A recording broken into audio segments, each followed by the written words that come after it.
Hello everyone, I'm Edward, your storyteller, and today we're exploring the detailed and poignant tale of Lady Jane Grey, a young woman whose brief and tragic reign as Queen of England remains one of history's most compelling stories.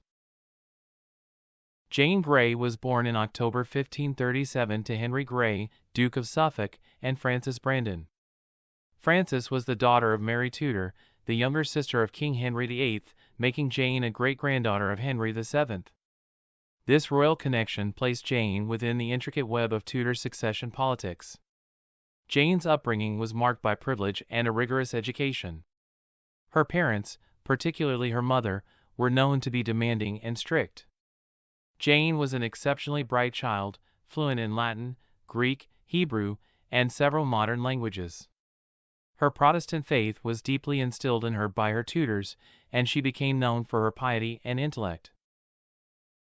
The political landscape of England was fraught with tension following the death of Henry VIII in 1547.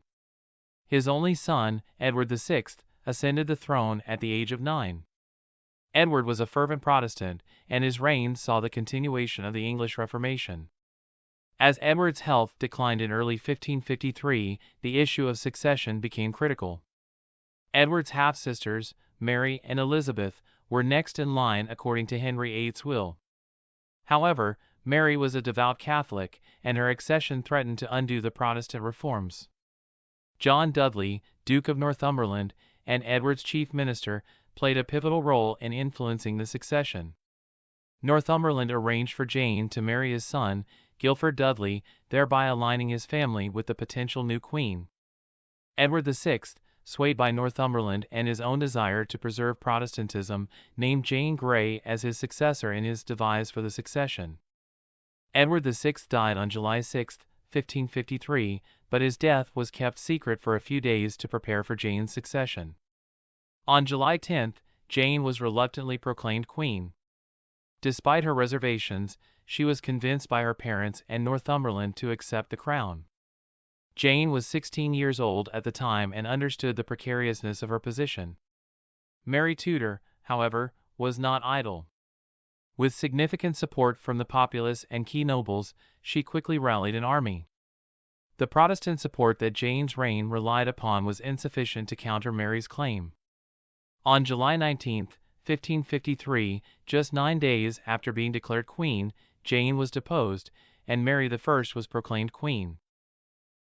Jane and her husband, Guilford Dudley, were imprisoned in the Tower of London. Initially, Queen Mary seemed inclined to show mercy to her cousin. Jane's youth and apparent lack of ambition made her less of a threat compared to the political schemers around her. However, in January 1554, Wyatt's rebellion sought to overthrow Mary and reinstate Jane as queen.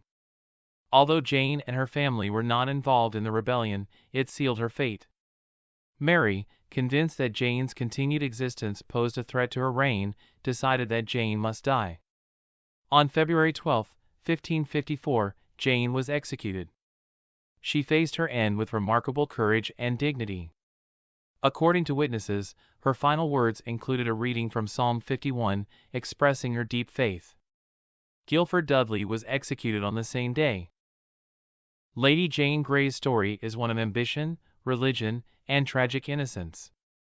Her life and death illustrate the dangers of the Tudor court, where alliances shifted rapidly, and the stakes were life and death. Jane's intelligence and devout Protestant faith left a lasting impression on those who knew her.